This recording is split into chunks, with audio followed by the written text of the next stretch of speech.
May 2nd, 2023, going to call the regular meeting of the Planning and Zoning Commission to order. Members present are myself, John Tehan, Bob Shabbat, Andy Marco, Doug Roberts, Becca Sanoski, and alternates, Bill Vanell and Michael Johansson are present. Going to see Michael Johansson tonight for Joseph Hall, once he shows up. All right, no applications for receipt tonight, no public hearings. New business, item number 1, bond release request, 3 Polster Road, Love's Travel Stop and Country Store. So, you all should have a copy of basically the punch list, and it's a little bit hard to follow because there's about 4 separate totals, but they're not 4 separate bonds. This is the list that was of things that was identified at the time they initially requested the CO way back. You can see there in July. So we kind of agreed to this list, and we had CHA back when they were doing the reviews, make sure that they agreed on the quantities and the costs. Then we received basically confirmation from Fuss and O'Neill in the form of a statement of substantial compliance indicating that the items on the punch list have been completed. So they're requesting the bond release. So what we obtained was 2 separate bonds. We have a $139,000 bond, which is related to site work, which you'll see, a bunch of these things, many of which were completed, by the first week of August. And then we have a separate bond at the bottom, the last page, which is $49,000, which pertains to Polster Road. So statute allows us to basically take a maintenance or establishment bond to guarantee the construction of the road and hold that for a period of a year. So we're not quite at a year, so we're not going to be releasing the road bond, but they have requested a release of the site bond. I went out and took a look, and we've been monitoring kind of everything as it's been going. There's still some landscape and stuff that's not quite established, and so I think we should hold some back until it is. Yeah, so I have a motion I can hand out. My recommendation would be that we hold back 5,000 just to guarantee the establishment of the landscaping that's there. If you're coming up the highway and you look at that face, there's like some matting, it's not quite there, and based upon when they planted certain things, I just want to make sure, because ENS is something we really need to focus on, that everything is established. So do we see any risk anywhere else on that site with a washout or something that could get into Roaring Brook or anything like that? No, so throughout the project until effectively September, they were doing daily ENS site inspections. Okay. They now do weekly, and they're still doing, and we get weekly. Every Monday morning, I get an ENS report from them. Okay. So that is still ongoing. And really throughout the project, there was one issue when they were putting in a retaining wall where there was a slope that they just couldn't get quite established quick enough. But other than that, there were no failures in any of the ENS the entire time. It was all maintained. There were no blowouts. There were no kind of spills on site or anything, nothing. Zero. It was all done really without any issue. There was one question that came in from a resident. I saw some silt fence was down, and I was out walking in the woods that weekend or whatever, and as it turned out, they were working, so they pulled some silt fence up to get some equipment through, and they happened to see it at that time, but there were no issues. So I have just a motion, just so you can see it. My recommendation is we release 134 of the 139, and then we will retain the separate 49,000 until the full year. We've got confirmation from their site contractor that they cleaned all the town's basins. All right, you feel 5,000 is enough? Yeah, because if you look at some of what's on here, They originally were asking to release everything but 17,000 because of the landscaping that wasn't done. So at this point, it's there, it's just gonna be some establishment, but they're not missing anything. So some of these things here. For instance, like, I'm looking at this, like outlet control structure, it's only 50% complete. Right. There's a remaining $7,500 to be Yes. completed. You've got an oil boom, you've got modified riprap slope protection, is 75% done. The 75% Walter as of July when this was printed, this or is is all- that as of now? That was the list that we used to get to the 180,000. So I can probably pull it up. We subsequently got a statement of compliance from FUS certifying that the items on the list had been completed.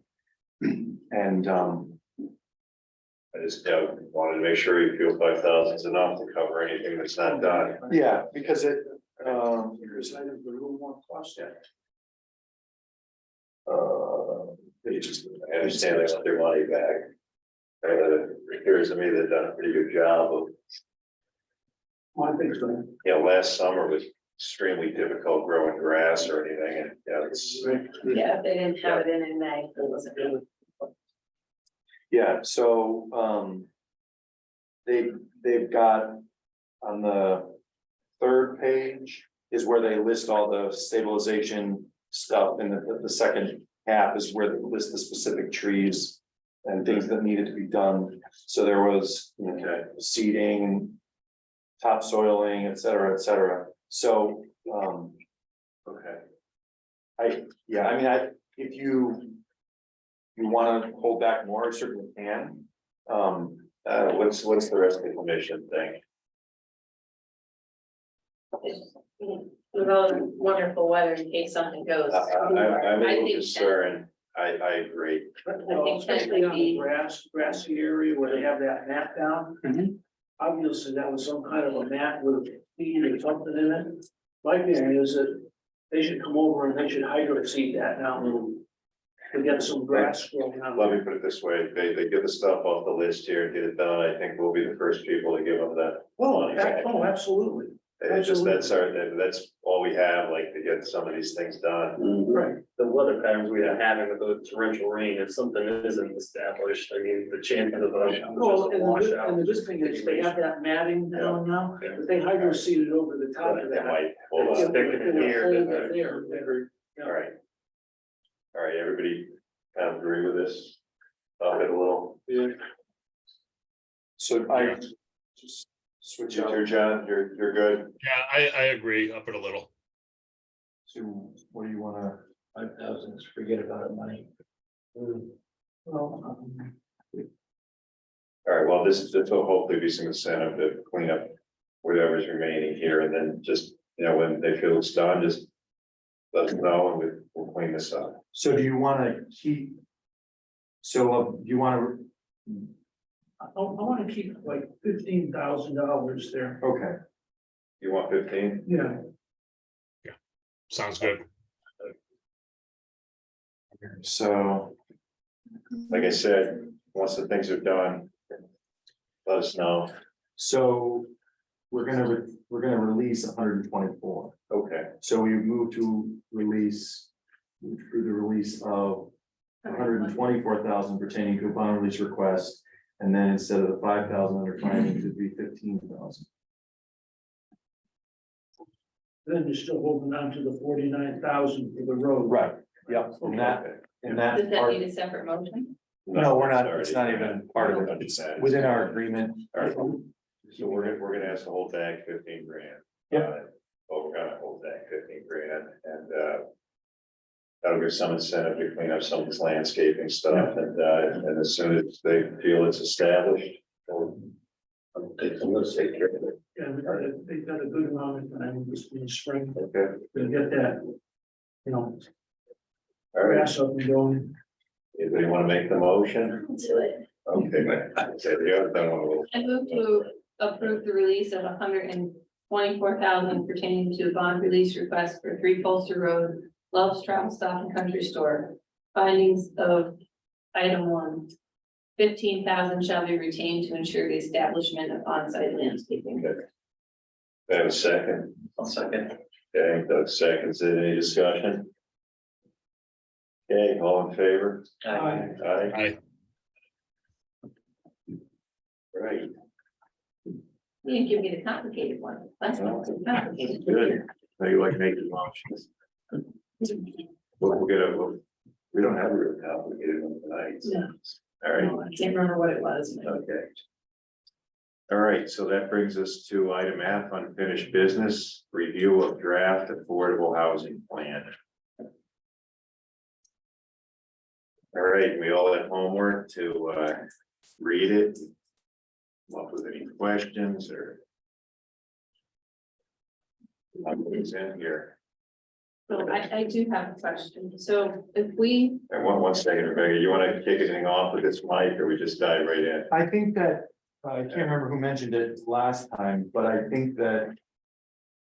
You know, the first chunk, probably, I think it's probably the first 15 or so pages really is, Background and everything, and that's and the then meats in the back.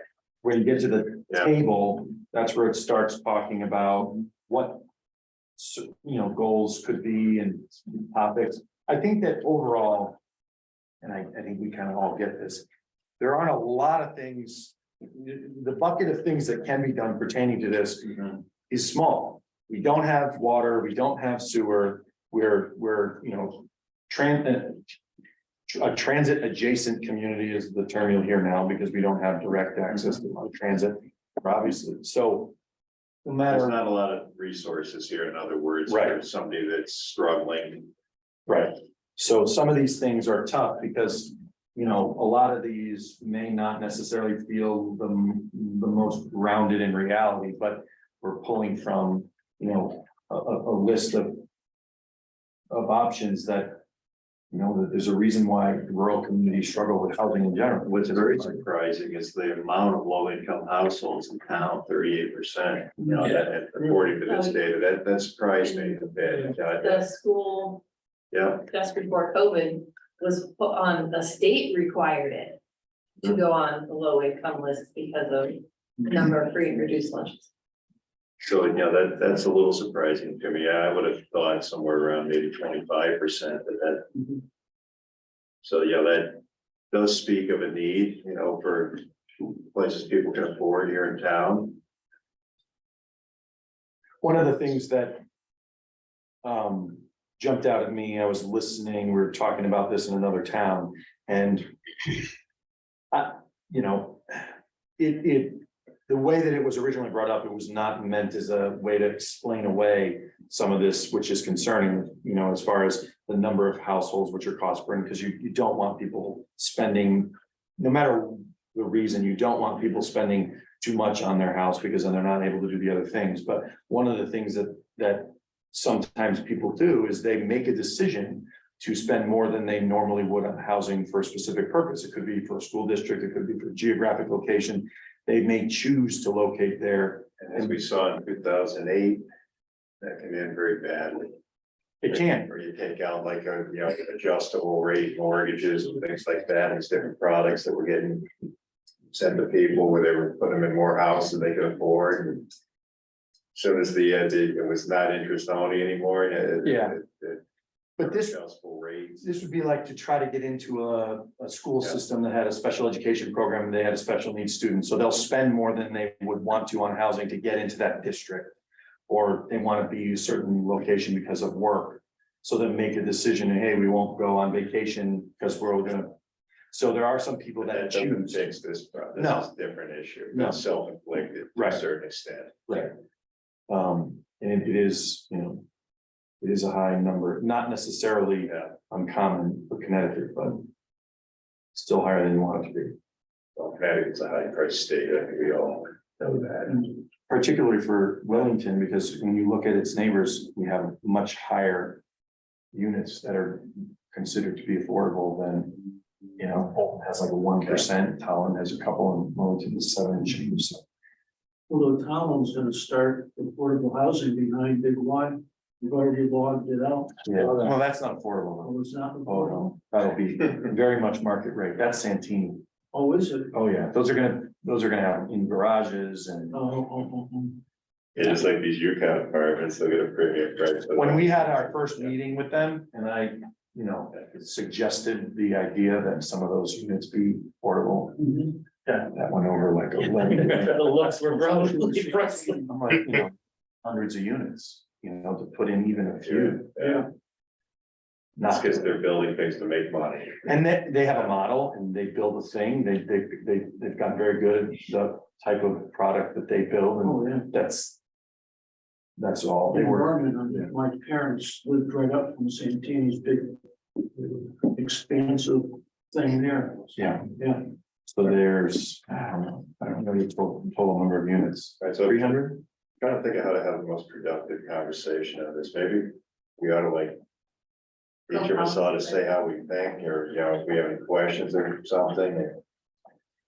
We can, I had some comments, but. but Rebecca had some. I was Started on looking through the something. All right. policies and I just wanna know, when policy number 2, this is reduce or eliminate minimum lot size in favor of soil-based zoning in targeted areas for housing development. What size lot are we looking at going down to? Is that, Policy number 2. how about on page 21? Yep. Is that a quarter acre postage stamps all stacked on top of each other, or does that still keep you close to the 2, but not quite 2? See, They'd have to- like Levittown. They would have to demonstrate that what you would do is, and we did an analysis of this, I think I've got a heat map. You would look at the soils in town and then allow density based upon areas that had soils that was more supportive of higher density. So they would demonstrate that they could support a specific density on a particular parcel. So you wouldn't be saying arbitrarily, everybody needs 2 acres, or in this area you need 1, or in this area you need 5. It would be the number of bedrooms or the density that they were looking to develop and whether or not it would be supported, but they wouldn't be allowed to just say, well, I'm gonna just buy this little 2,000 square foot parcel and put there's still those minimums would be there. But to that, with the new technology and all the building codes and all the products they've come out with, you can put a septic system anywhere. I mean, the Mantis systems, everything come out with the credits you can get in an area the size of this room, you could support potentially a 2 or 3 bedroom house.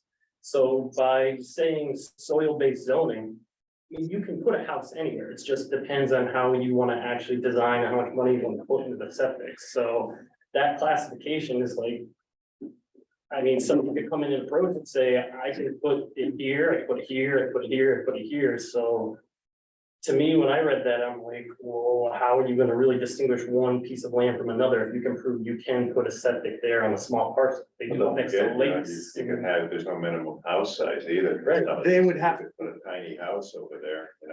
It would be based upon a soils map. So we would have to establish or come up with, Like an SEZ zone for. well, no, we would look at data pertaining to the soil, the types of soils. USDA has the Right. established already, so Right. you know what kind of soil, and it's established how well it drains, if it retains moisture. The soil types in town that were more supportive of septic would allow for greater density. So rather than saying this area of town, we're gonna designate as R80 and everybody there has to have 2 acres. When they're designing on a 2 acre parcel, but they may not have the same soils, so the conditions in which they're designing for are not the same. We would look at the town as a whole and we would establish those baselines based upon, okay, this area is better suited for density based upon the soils and it's located on Route 32. So we're gonna let that go and let some of those be increased because the soils are better supportive of it. And we did, I had someone in my office do an analysis and put together what a soils-based zoning map would look like. Using, Use that, Hmm? like how establishes soil-based zoning? around here. I think, is it Killenly? There's a town not too far from here that has it. I'm gonna see if I can find it. So I, basically said, take this methodology that this town has and run it through the data that we've got for Willington and put a map together. And interestingly enough, probably gonna misspeak while I'm trying to get through this. Yeah, here we go. Because I've seen where you look at a soil map, right? And without soil-based zoning, Mike, they put the test pits in for drainage Mhm. and it failed. So they basically had to move it to a different location on the property. So the soil pieces per the map is only gonna get you like a certain granularity, but it doesn't mean, oh, I can put a septic like anywhere on that lot. But it's not just a septic, I think it's the whole house building. Now, what you're putting up can change based on what's underneath it, So, and how well it stays up over time. I'm trying to figure out how I can bring this up on the screen to show you. I've got it here. One of the things, so we looked at a whole bunch of stuff, right? Topography, we looked at wetlands, we looked at access, obviously soils, and had him basically overlay all of that with our existing parcel map to try to get a sense of what areas or existing parcels could be considered optimal for increased density. And I'm gonna bring it up.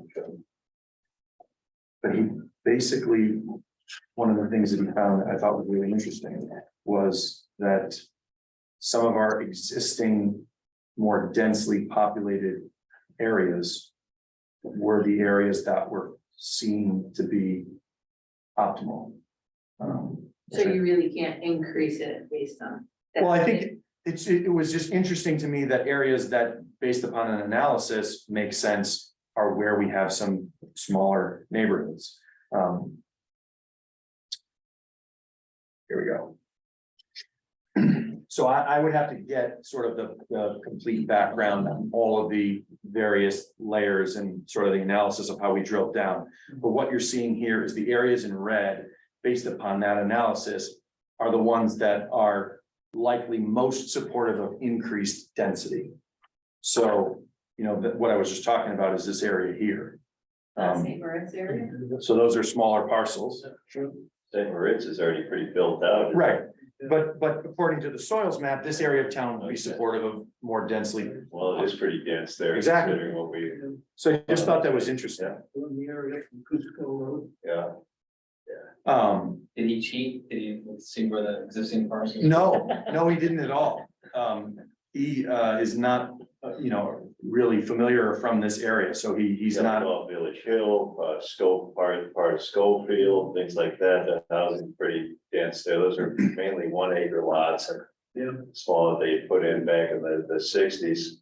That kind of makes sense though, right? Because the best soils are also the easiest places to build. I mean, like all the good land is gone. What's left isn't that great. Yeah, and so in Willington, when you start, you can see here the water bodies, this doesn't show up in the review. But it shows, water courses, and it's basically everywhere. So when you look at water courses and ledge and all the topo, it really, Not going on there. right, it's not like if we just said no more density requirements, you can build what you want, people would not be kicking the door in tomorrow. But I just thought it was interesting that a completely blind analysis flagged, something like this as potential for increase. What's the one on the bottom towards Mansfield, it's at 44? Here, Yeah, where is that? I'm just trying to see where the road is. Is this, this is. No, we get it. Makes sense. oh, so that's already a park, can't use that. Yeah, That's a whole, that's a whole park. yeah, so it doesn't take into account ownership. Okay. And there's an analysis of the soil types, and you really would have to go through and make a decision on which soils would be supportive of what. It's not an arbitrary thing, but in sort of this baseline analysis, it wasn't like the entire town was optimal for this type of thing. Right. So bottom line is like, we're 7 point something % affordable housing, we need a minimum of 10 to, It's a goal. the goal is 10 Mhm. at least. Considering that we have challenges here in town that certain things, never mind somebody that's gonna put these things up, make money doing it. Yeah. So in that affordable So what housing, do we do to increase affordable housing in a manner that, well, affordable housing can easily be rental or owner, or owned, Mhm. correct? Mhm. So, It's rental units which are deed restricted for a period of 40 years at 30% of 80% of area median income, or you know, any unit which is government assisted. So in theory, if the town decided to take $100,000 and pay one of the apartment complexes, pay the owner, we're gonna give you $1,000 a month for the next 8 years to deed or whatever, those become government assisted.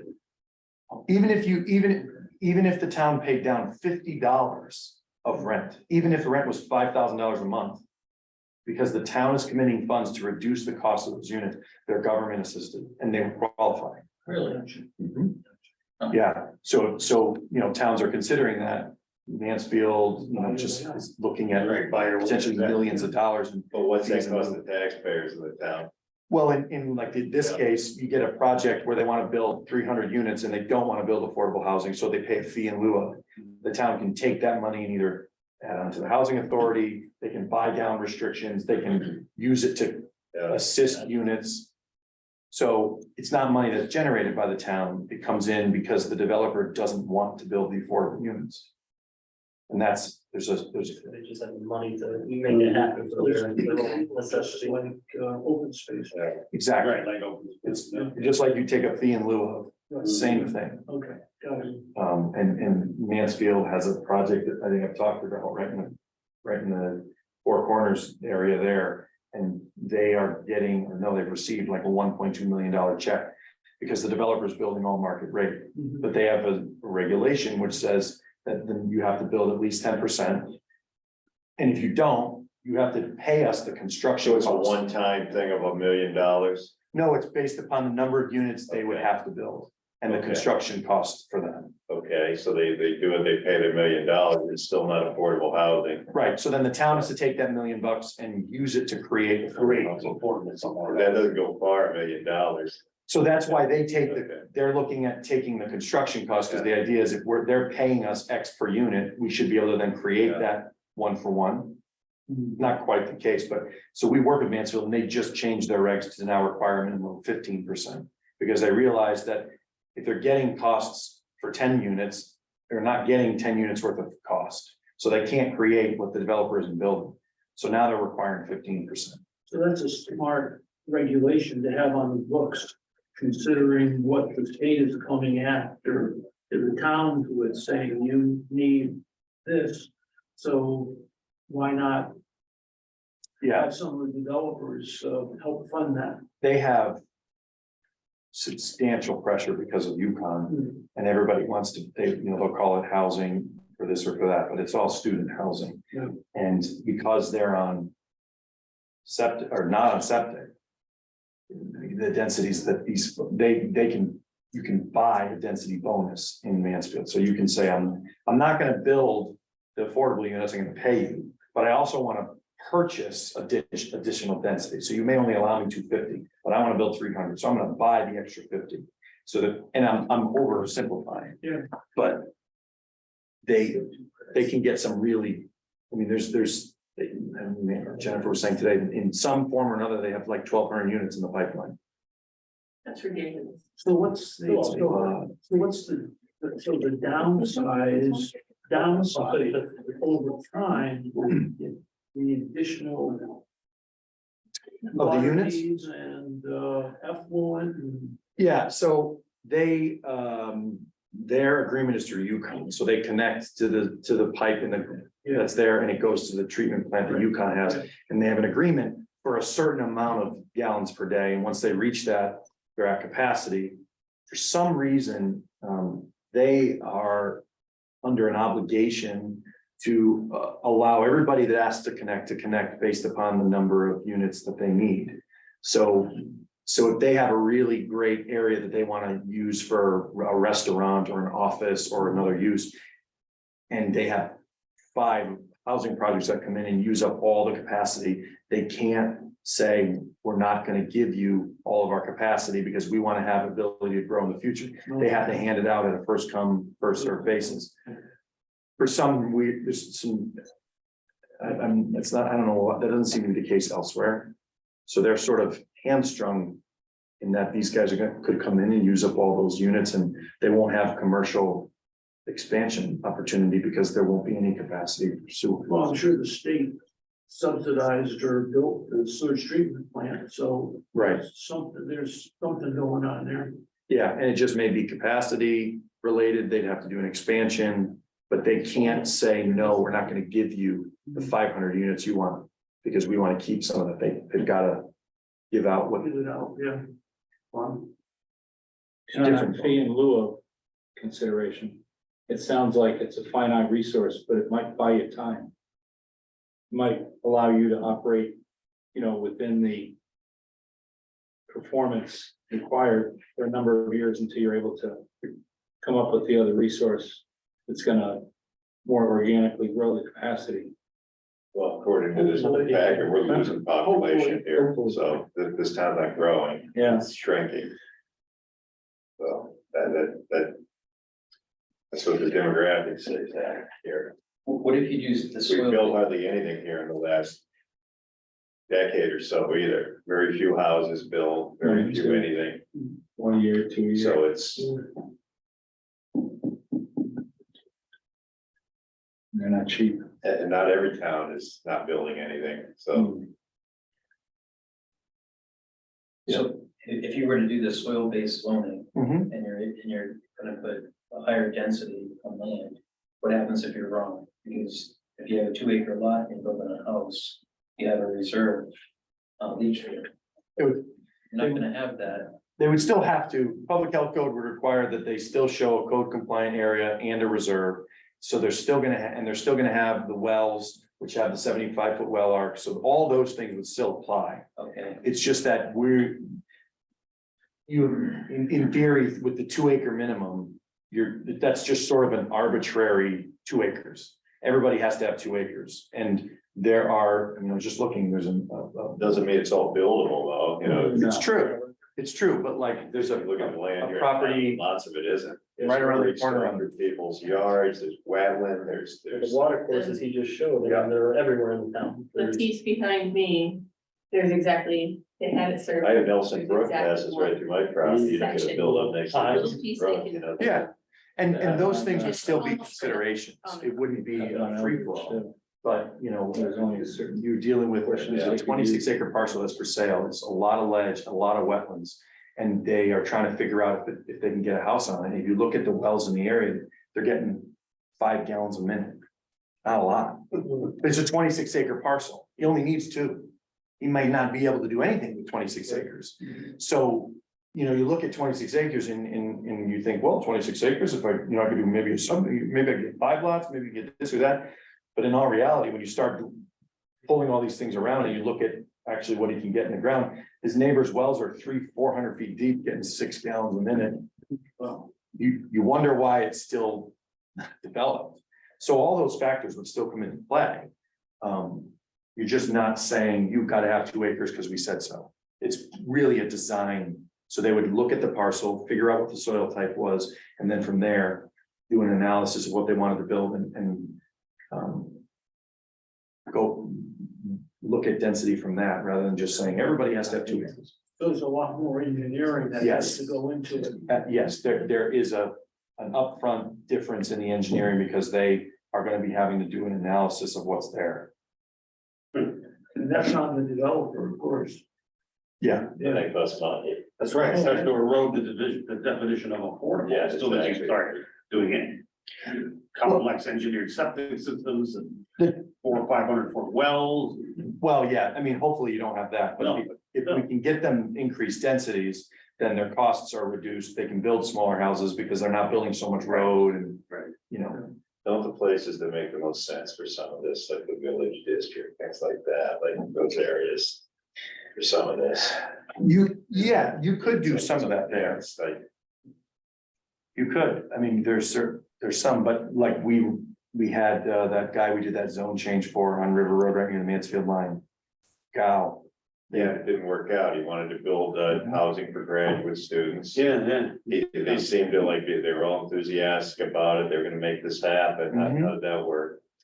They found substantially more wetlands on the property and they just couldn't get the density that they needed. And then your investors, they don't wanna put up any money when you're not gonna make any, you know, that's.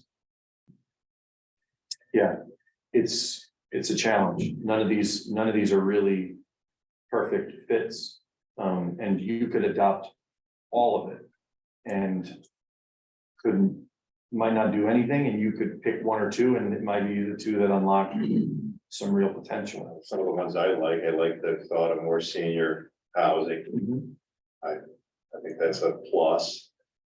Yeah, you want to keep some of the older people in town rather than leave. A lot of people leave here because Connecticut taxes pensions, things like that, that they're gone, you know, as soon as they retire, what can you do to, you know, keep some of the people around that are on fixed income? I mean, I'm seeing from my line of work, I've got a customer that's got a lot of willing, they plan on building a brand new house and, this coming fall, they'll come up from Tennessee, they're gonna retire here.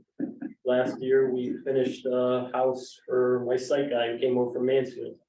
And, you know, that's his little tiny ranch, small, you know, for him and his wife, and they're gonna retire there once he's done work. So I'm actually seeing older people migrating back to here, you know, smaller dwellings. And I think the senior housing is really something to really look into, because it seems like they want to be back up here. Either they got family Yeah. close, kids. Most senior housing has an income threshold, you know, you're not gonna. Right. So, yeah, which, Here's a factoid, we got 12% of the town is like 65 and up. yeah, So that's about 720 residents, possibly 360 households. That's a rich number to perhaps draw from to get some caretaker ADU type projects. And you need 80 people, you need 80 more low-income housing facility units to be in compliance. I mean, that might be a rich area to plump to, you know, kind of mine as far as realizing that those people need more help. Eventually, they need someone to come and stay with them or caretake for them or whatever, even if it was only 10% of that. You know, you'd be looking at another 30 or 40 units. Yeah.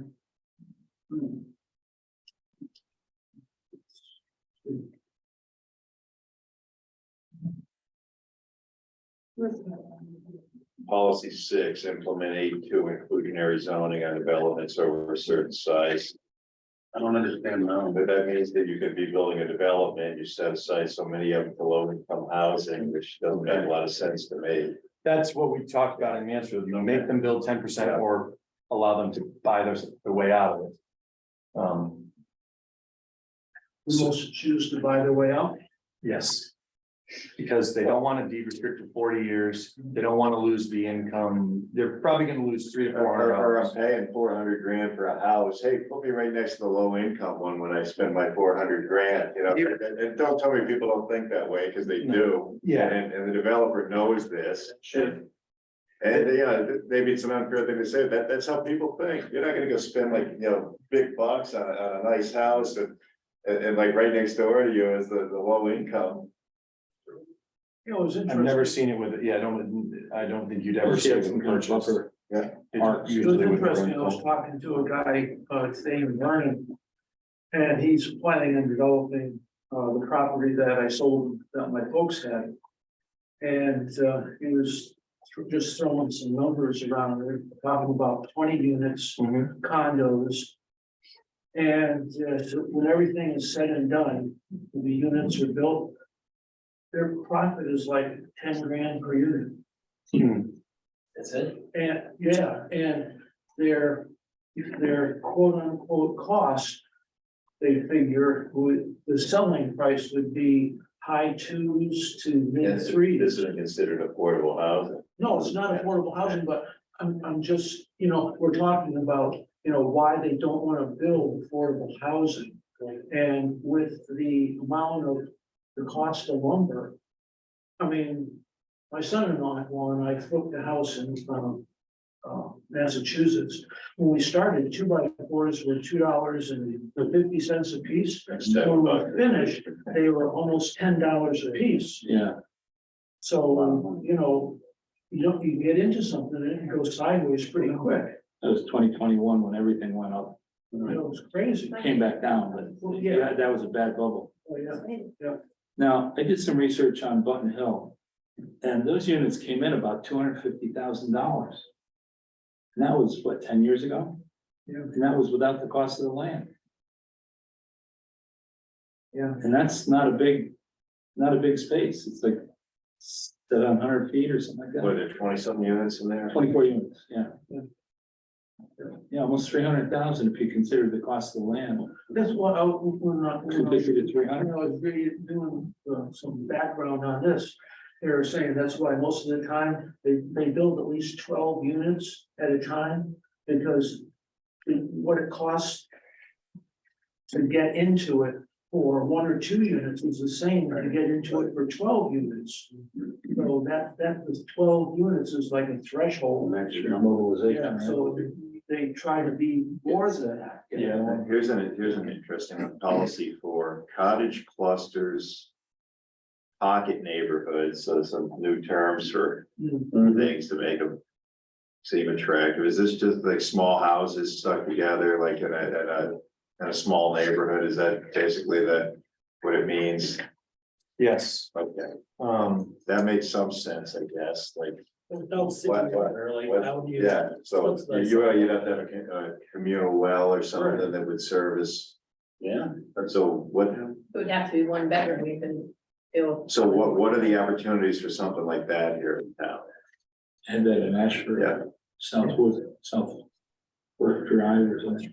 yeah, I mean, that is their sort of their small area, but they're still all single. So- And who would How much you wanna incentivize get it? that Well, down yeah, the you lane need an for investor JP. to come in, a builder, put this up. And they all got trained. So let me see if I can bring Yeah, this right. up. Give you an example of what we're sort of talking There about. was a picture in there somewhere. Yeah, so this is Page the 23. Yeah, closest one that I have been. that's able in to- Concord, Mass. Yes. This one.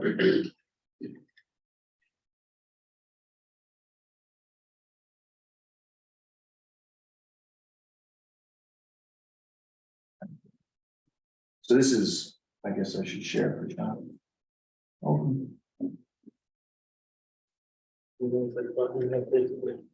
This is Concord River Walk in Mass. So where's the driveways and everything? Yeah, so if You you got a look, parking lot Oh, somewhere? yeah, if You you get 2 buildings, 12 on each one. so this is the photo that you guys have in the thing here, which kind of shows how they. I think it's 3 8 apples. Yeah.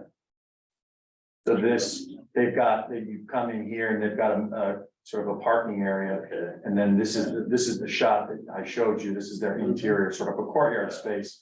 So everybody gets their individual units and they're parking and walking, so you don't pull right up to, each unit. Isn't that similar to what they have in town by the old jail? But they're small, but they're duplexes. Each Oh, one, the senior housing there. Yeah. yeah, because they park on the front and then they walk up Yeah. into the. So you gotta have like at a That's this. marina, you gotta have your card, so when you go shopping, you don't wanna be in the one furthest Give away me from your parking lot, cause now you gotta wheel all your stuff up. Everybody's gonna want an electric car. So this is a good example because it's based in New England. A lot of the examples you'll see are built in areas where they're not dealing with all 4 seasons. Right. So not designing for snow and wind and, this is built in a somewhat established community. So, they're not dealing with septic, but this would be a community system. But it's funny, that is what we used to have. Look at the town green, look at Lake Chafee, look at, Crystal Lake up in Stafford. Those were cottage communities that grew up around a feature and the houses were very close together and people walked everywhere. So we're So going like back. around a lake, a lot of times Yeah. in the summer, like homes, Yeah. not year round, but Right. like you look over at Coventry Lake. it's Yeah, yeah. Coventry somewhere. But it was, that's right, it was, Yeah. but that is how people used to build. They aggregated together, they formed small communities, because then you got your school right there, and everything was close by, everything else was farmland. That's got some appeal to it. It's just, I thought the question is like, where you get to develop it and everything, and that's. Well, the recommendation in the plan would be to amend the regulations to allow it. There's nothing we can do, You'd have to figure allow it where, right? So you might wanna, we have the designed community residential zone or something, so maybe, Right. which is a floating zone, so we may say Right. we allow it there, right? So we would come up with regulations to do that. I know in East Windsor, I wrote regulations for them to allow tiny houses. So you can have a tiny house like everybody thinks about on wheels. on wheels in someone's backyard. So it's not the only thing on the property, but we'll see where that goes. That was always the thing on that shell, like everybody thinks, you're gonna just like put this thing somewhere, but it doesn't quite work that way. Somebody charge you a big rent, stake it over here Yeah. or whatever. This was like they were gonna be a caretaker for family or something, and they wanted they didn't have a family there anymore, they wanted to be able to pick up and move to where they wanted to go. But, so all of this is just recommendations that should go into the plan so that the commission can then consider them down the road. So basically, I'm smiling about this because it's basically a rework of a trailer park. Yeah, exactly right. So, let me ask a question. What's wrong with the trailer park? Why is that so bad? They're all over the place in Florida. They're all over the place and. It's a nice one, man. You're all over, you look for them, you see them, in Connecticut, there's not as many as there once was, but. But you're talking about affordable housing, it doesn't get much more affordable than that. Trailers have come a long way since the one back right where they're, right where. Oh, Now they're all Quarters, remember that one? That's it. They're all down. And then they were all worried about Lucian Road. So I've got that. Double check. That's what we got, both notch, all those little communities, Yeah. they're doing all sewer over there now. But they're probably all mostly on the right side of 100, right? Thing, well, the similar roads. You can put a lot of units in, each one would count as affordable housing if it were done right. Well, they were restricted, Okay. 40 years. It sounds like it's something of our like. Well, and that's what I was saying, space subdivision. Yeah, right. What if we, I mean. Because that was a big thing. Oh, that's right. Yeah. But it sounds like we're just sort of downsizing or sort of reworking the open space subdivision things. Kind of recrafting that smaller areas and even more That's smaller. Back then, we were still on What do you pretty think, much the size of the house, where now that doesn't apply. what do you think would be more affordable, one of these fancy cottages or a mobile house? And a fancy cottage south of Boston probably cost $750,000. So with the open It's space, probably affordable housing. I mean, you usually, the traditional open space development doesn't increase density significantly, if at all. It just allows them to build in a more densely populated area. Right. So 100 acres still gets whatever it is, 50 lots, you just get them here instead of here.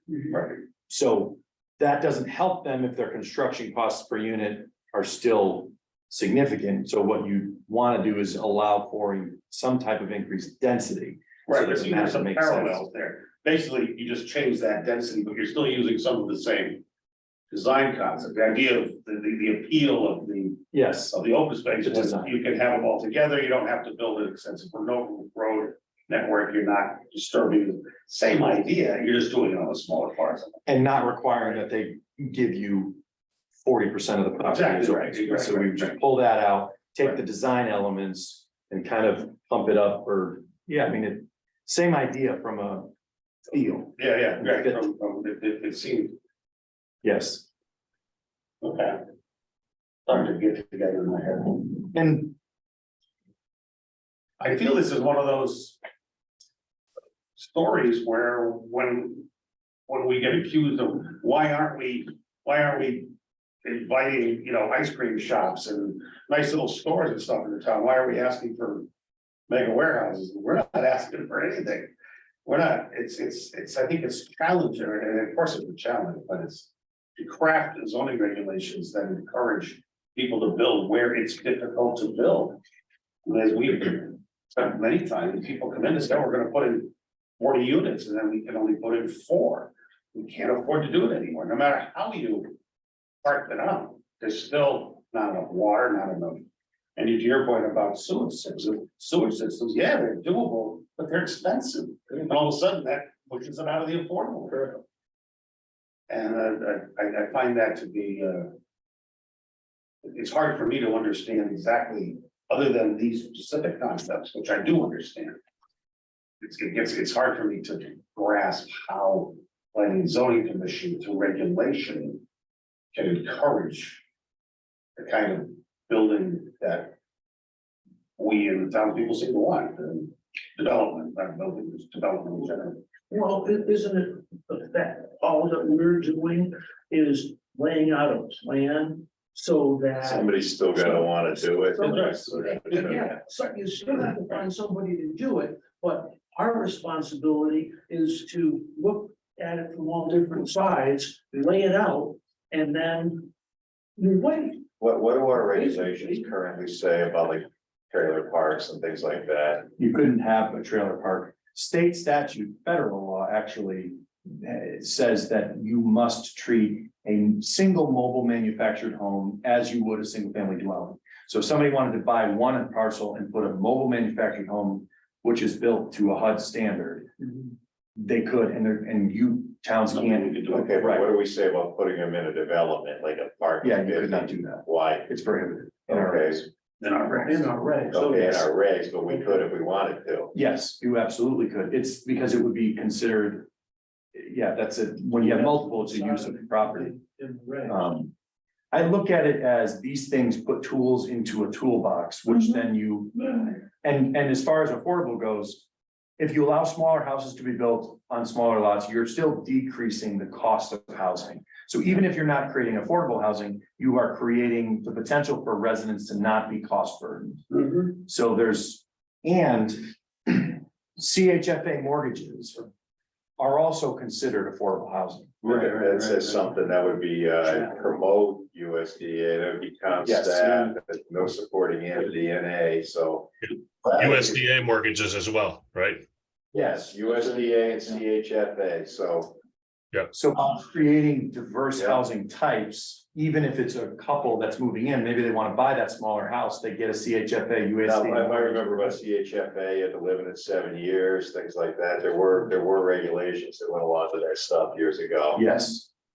Yeah, But then, as opposed to that kind of stuff, but somebody's gotta wanna do it. right. We don't do anything as a town to discourage it, do we?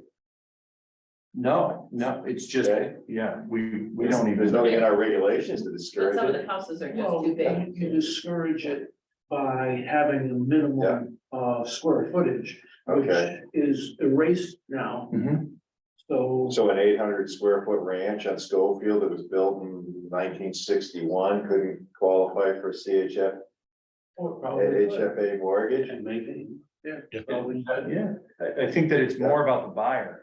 well, Yeah. if it had enough insulation, Yeah. if it had a certain type of heating unit, I mean, there's a Yeah, lot of right, stuff right. that gets mixed into that. Mhm. Those government.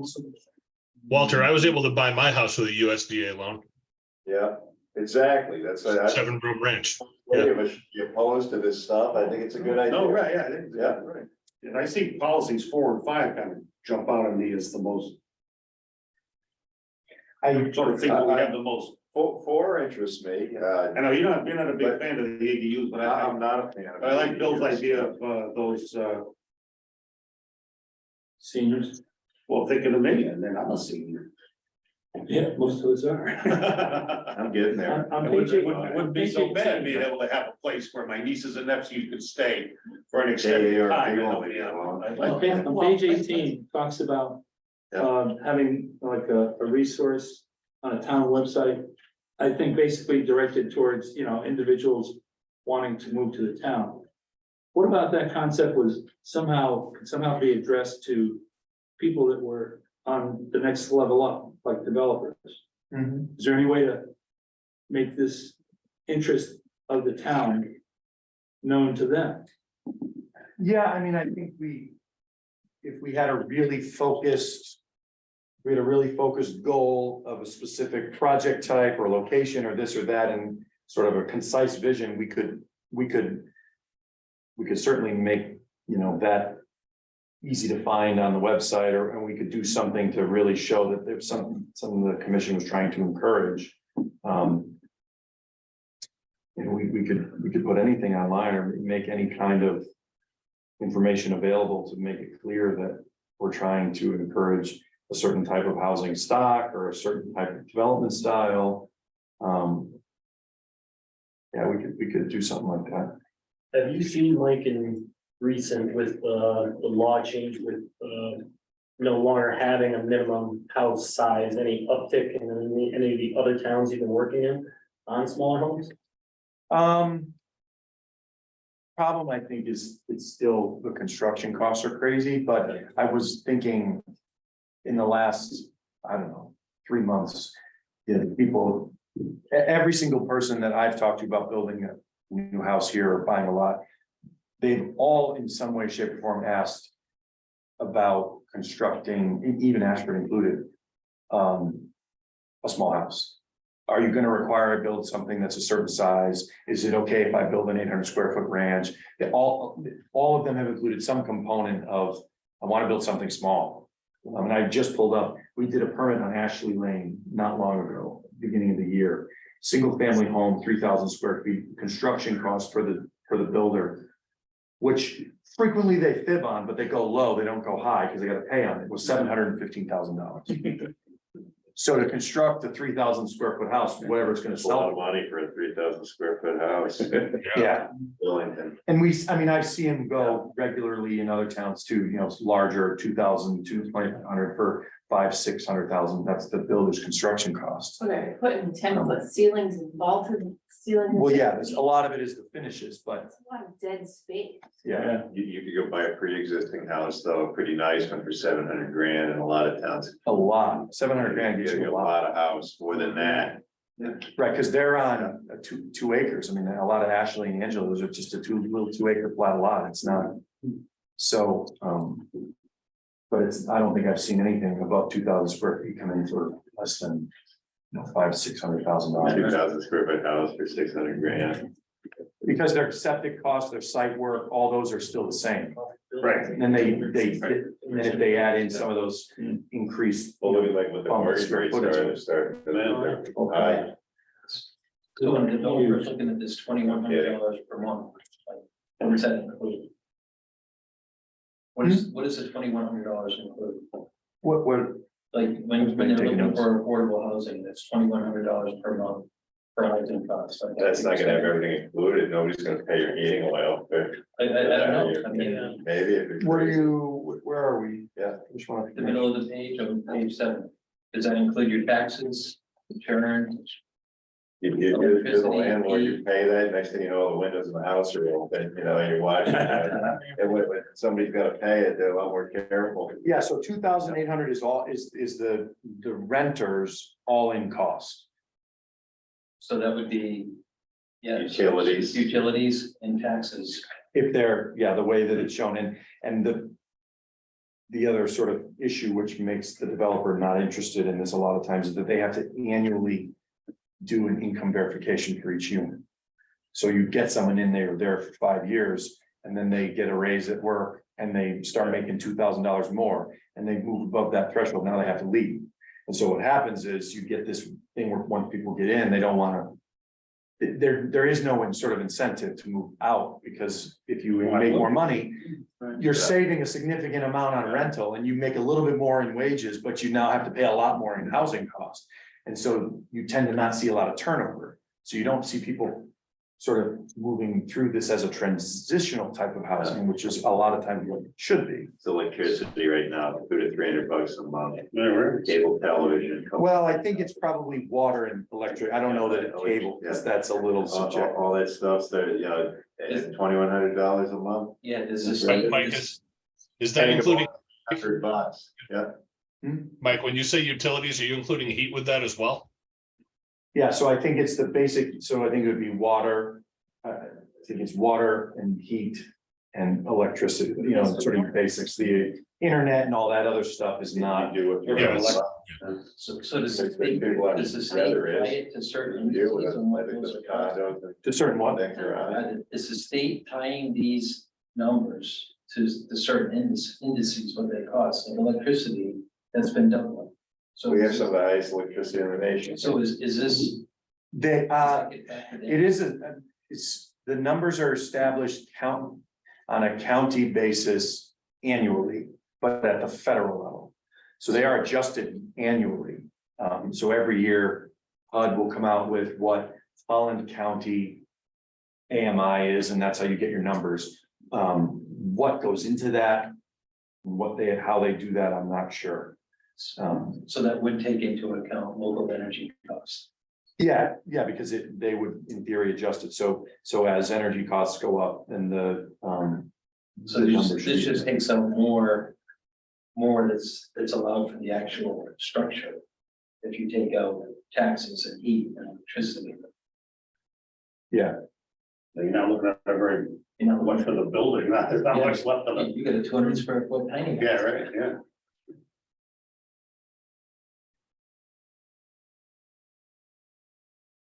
All right, so where do we wanna go at this point? Been a lot of comments tonight. I think we should pick one and work on that, just whatever.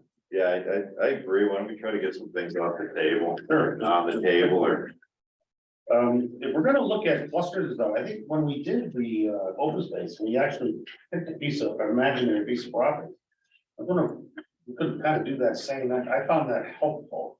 To take one where we had a survey, and we know the soil types, and we can sort of massage a lot of different kind, I'm not thinking, what does the town own, we might have a survey on, I don't know, the Youngman property, or. It doesn't even matter if it's a public, it could even be park, it doesn't really matter, it's an imagine, it's an exercise. So I don't know, even that Ruby Park, almost anything where there was a survey and we knew the soil types and we knew where the restricted areas were. you kinda so what you overlay. referring to number 4 here? I don't know, yeah, I mean, that cluster, I mean, I think All that's, right, that seems to be like, that has come up before, even around the town green, the village, I mean, that pops up in our language and in our radar more often than not, so it might be a good one to tackle, because it's probably gonna happen organically, if we don't tackle it, so. But if we took a piece of property that we have all of that data on, you got a nice to screw around with it, like it doesn't have to be real. Yeah, no, I think we could definitely pull some of that, I mean, it would, Throw it out there. we could pull a pre-development survey of the Angela Ashley development, we would have a survey. Right, anything. We would have, that would be pretty easy. As far as the plan is concerned, I think my goal was for you guys to tell me if you think there's anything glaring that's missing or something that is included that's inappropriate. From there, what I want to do is, as part of the survey that we did allow people to provide us with their contact information if they wanted to be kept in the loop. So my thought would be that if we think that this is close, not perfect, that I will reach out to them and let them know that the plan is available, and we would want to schedule a hearing to just hear from the public. In many towns, no one shows up, but I would send them the plan, the draft, and say, the commission planning on having a hearing in the first meeting in June. There'll be some people show. Yeah. But there were a few people that said, here's my email address, keep me in the loop. And then after that, you adopt a plan, which has some suggestions, which then we spend the next 5 years, which is the lifespan of the plan digging into, like you just talked about. What would it still be considered, like for sake of the argument on four, would it still be considered a cluster? If like each house had its own individual driveway and they were on like, you know, quarter acre lots or something. Sure. That's still a cluster. To a lot of people, that's probably more desirable, you know, you actually have your own. Yeah, more Yeah, traditional. I think with the weather conditions as they are and stuff, people like to be close to their home. I agree. I don't think that's a big plus, like No, having right. to walk like, Yeah. you know. Like an apartment, Ways from right. a parking lot up You know, to your I house, totally like agree. a snowy, rainy day or. Yep.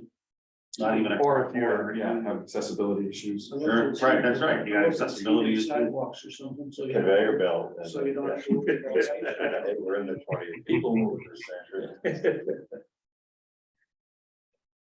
But yeah, something like that, you know, Yeah. let's face it, look at some of the original developments in town, like Schofield, the lots aren't big, the houses aren't big, but there's nothing wrong with that. Right. Oh, There's nothing wrong with that, if somebody wants to invest, finance that, build it, you know, you. Absolutely. You have a customer, what's wrong with that? Nothing at all. Well, Button Hill, they have access right, Yeah, 20 feet from their front door. They can park their car right there. things like they used to be called starter homes and everything, that's That's right, either that's young right. people or people that are, you know, that, not everybody makes, 6 figures. You drive through East Hartford, some of the, old subdivisions, those little cheese boxes. Yeah, there. yeah. Well, all over Bridgeport where I grew up, the ones that were built after the war, you That's had right. huge houses and stuff prior to that, and, you know, the older, but then all those were built.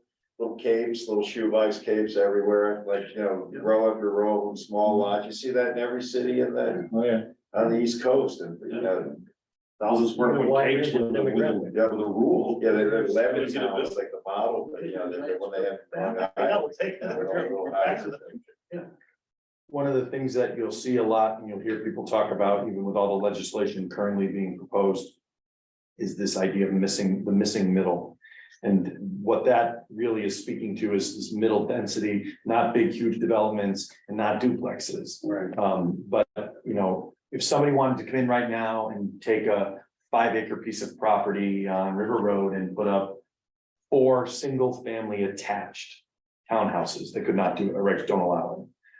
And it's so this idea. And you that- have condos there and things like that already over right off on Depot and so. Yeah, So. So like that Yeah. depot at that scale could be done Yeah. because that's more of a traditional, but there's Yeah. this idea of allowing small, like.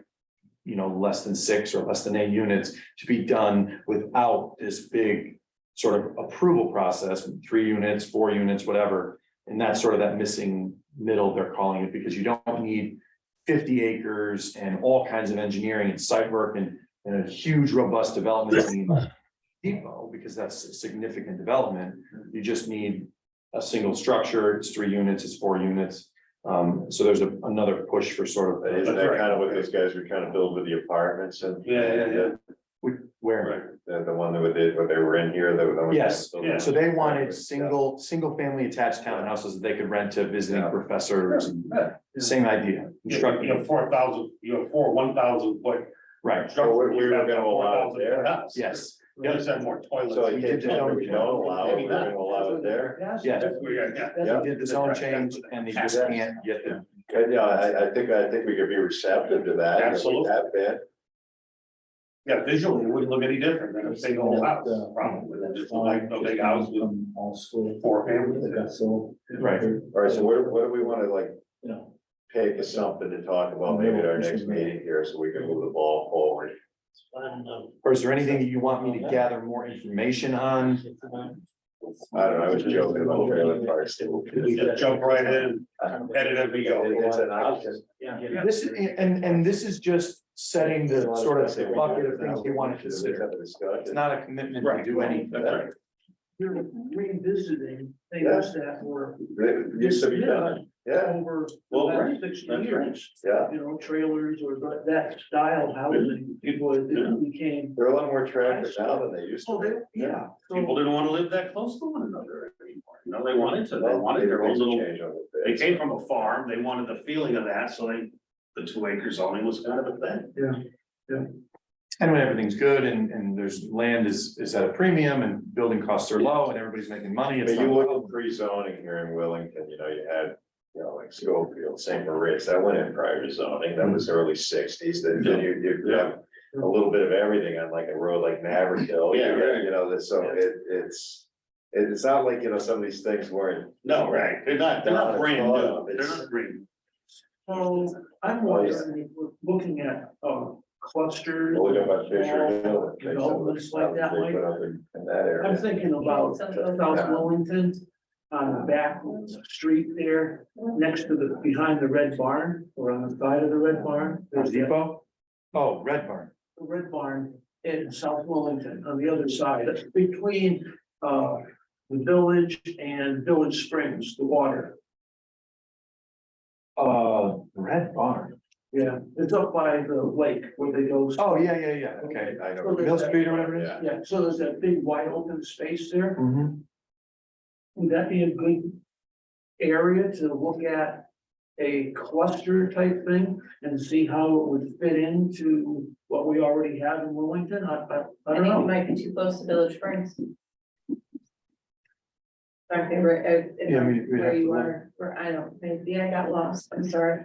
My GPS got wrong. I don't know how big the parcel is. Yeah, all I see is this field there. You know, we used to have gardens and such like that back in the day. When the tenants for Hall had their own gardens and everything there. All right, so what are we thinking, the ones we want to kind of concentrate on? You're saying first the Kind of- draft has to we have to put this out to public. Yeah, I think it's important to make sure that we're not missing something that someone had thought about. Or if there's a policy in here that is just an absolute dead on arrival, don't even bother including it, then we should remove it. If they're worth kicking the tires, even, you don't have to do anything. There's no obligation to adopt any of this. This is not, you don't have to go through each policy and do what they say. So this is just setting the criteria within the plan so that once it's adopted, the commission can move forward in reviewing some of these. But we do have to do something, we do have to take some action, You have to adopt the plan. we have to adopt the plan. Other than that, you don't have to do anything. Yeah. But we You do have to could adopt. shelve this plan for 5 years and then 5 years from now, dust it off. We get to match the new 5 years. Right. There's no obligation this be implemented. There's no obligation that you do any of the things that are in it. You simply have to adopt the plan. So since I think getting feedback from interested parties, people that responded to the survey with an interest in it is probably our best next step. No?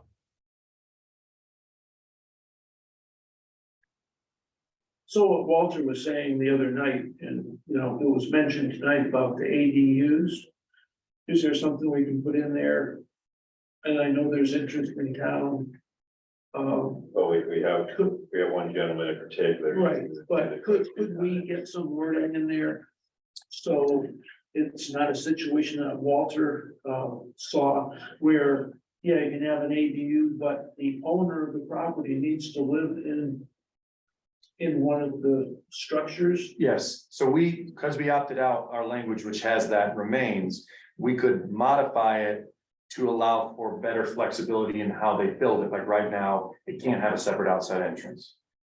Or something along those lines, but we could still require a resident occupancy. or owner I occupancy. think that's an important piece. of Yeah, I it. think that's, I like that. Oh, yeah. I think that's an Well, important I think piece you of it. made that perfectly Yes. clear. I think, and so. Let's get this straight. I'm not totally opposed to an ADU, okay? I think there's some cases where it can help somebody out financially. It could supplement their income. It can help keep somebody in a place by having that. Let's face it, people are doing this now anyway. There's a lot of people that have somebody living with them or they're renting to a college kid or whatever. You know, that's the truth of the matter. You know, there's some legitimate things we could do here, though, Oh, I think so. that where we can make this work and having the Right, owner. and it would on help the people, property. right, if owners on the property, that. Yeah, no absentee landlord. Right, because if the owner's not on the property, all you just made is a rental. you know. Yeah, it doesn't quite conform to, Yes, or so not, it conforms, but it's a little outside the. I think I mentioned that in Mansfield, they require a deed restriction be filed, so they have reduced it's a little bit easier to get them, and you can have a separate entrance and some of those things, but they require you to file the deed restriction so that it can't be sold without, if you go to sale, the title search will pull up the restriction, and if the owner is not on the property and there's two tenants. I want to know what insurance company will sell you insurance if you're not living on the property, you got a mortgage on a single family house, you're renting it. Yeah. And if they knew about that, who's gonna give you insurance? Can't think of too many, Yeah. they would want to.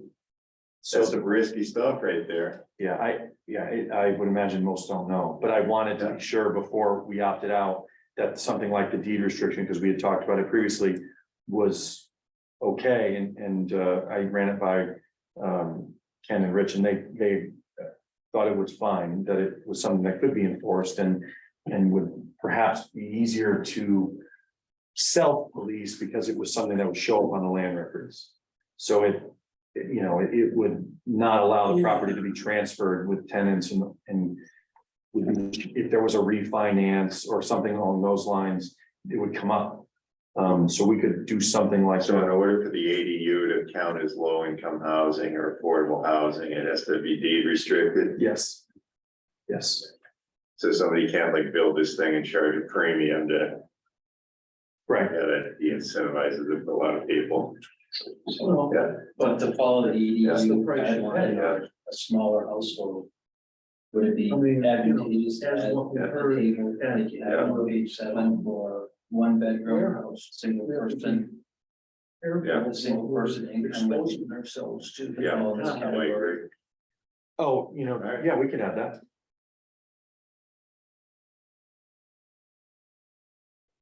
So we can revisit ADUs with a stipulation that the owner Absolutely. is present.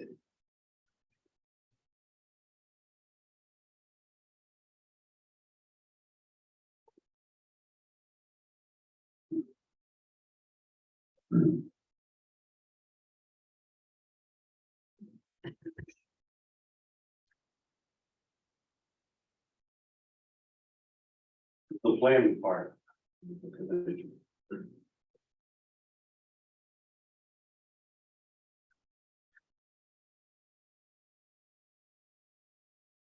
And one of the things that I, What's everybody think about number 6?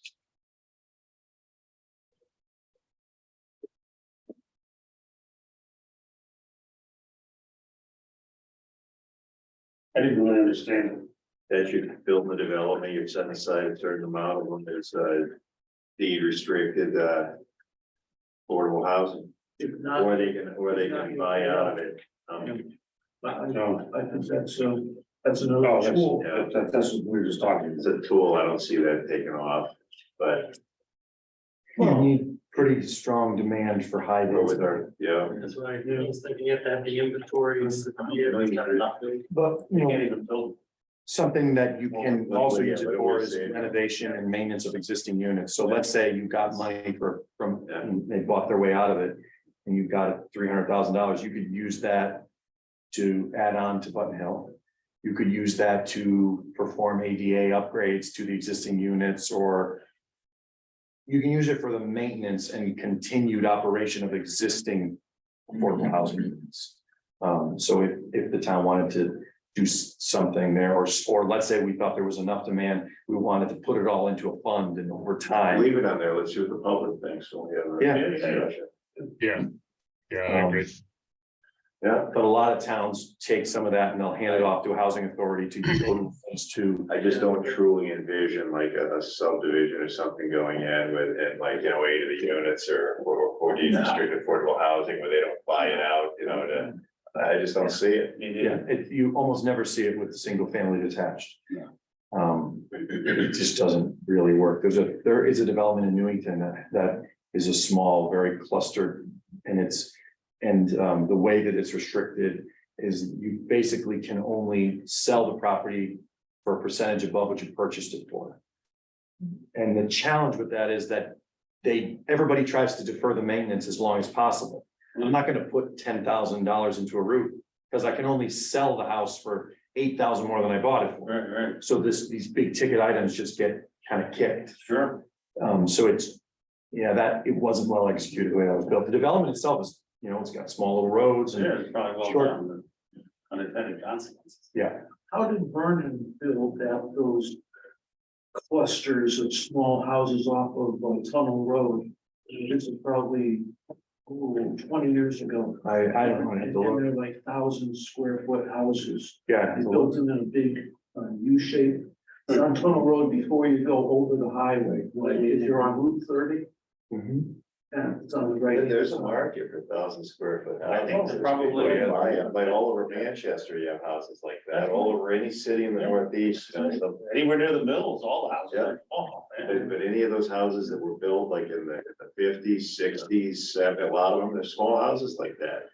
People live in them, they buy them, they. They raise 6 kids in them with one bathroom. It's my house, Yeah, right. 1,100 square feet, built 1948, one Yeah. bathroom. Yep. And they had a boatload of kids. Yeah, I'm sure they did. It's all I have time for. I don't have time for a Yeah, 5 there's acre privacy field. in there. No. Yeah. But it was what we could afford at the time, Absolutely. And the location. Starter house, on for 8 years. It's gonna be my ending house too, Yeah, right. at this rate. My finishing house and my starting house. All right, so we got some stuff that you can put together, I guess. Yeah, so do you want to? Do you wanna like take down the ideas from tonight, package it and come up with something that we can potentially put out there? Yeah, I mean, I think that Yeah, just trying to figure out the time and how you want to go about this. Do you want to try to make changes to this, or do you want to take this and get comments and make changes together, or what do you want to? well, why don't we take this and get comment, because we all had our own comments tonight, why don't we see what the public thinks? Yeah, that's a good idea. I like that.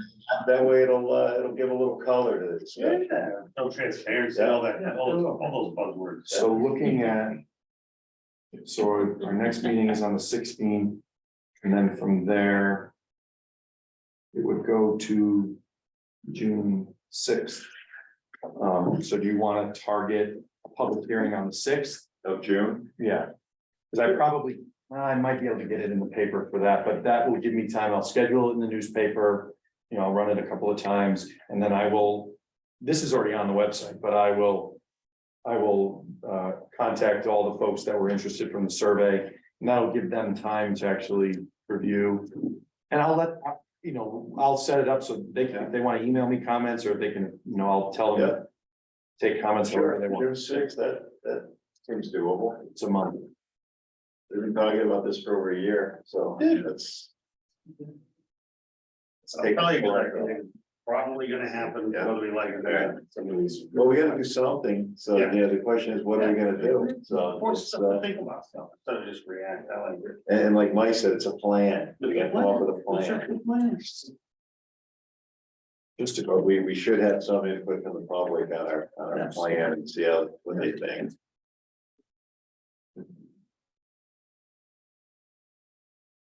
All right. Item G, approval of minutes from April 18th, 2023. You don't have them because I didn't finish them. Okay, so we'll punt that Yes, until please. the next meeting. Thought something was missing and it's in front of us, so. Item H, correspondence. I do not have any correspondence. Wow. Item I, public participation for items not listed on the agenda. Anyone from the public? I don't think there's any public here, is there? They're not interesting anymore. No love. Yeah, all right. This is the last meeting too. Right. No one here but us chickens. Make it bad. Guys on Myrtle Road must have went on a cruise. Yeah. All right, let's see, staff report discussion, item J. I don't have, anything notable that I would mention, other than we are at the 90% plan mark for the LOTSIP project. So we are now submitting to CROG for the 90% plan review, and the we will now begin the encroachment permit process with DOT. So What is this one? South Willington. So that, we'll go through and kind of begin that whole process, and then we'll start notifying people within the project area. If there's some easements or some right of way, or there in a few areas, there may be a very small amount of acquisition that needs to take place. So we'll be kind of going through that process and getting that started. Because it's a state road, things just take a lot longer. So we had hoped to be constructing this fall, but I don't know where we're gonna get there. We're still around $1.2 million in cost, so things haven't changed too dramatically. So we're just pushing that one forward. All right, which brings us to item K. It's, what time is it there? 8:56. It's 8:56, meeting adjourned.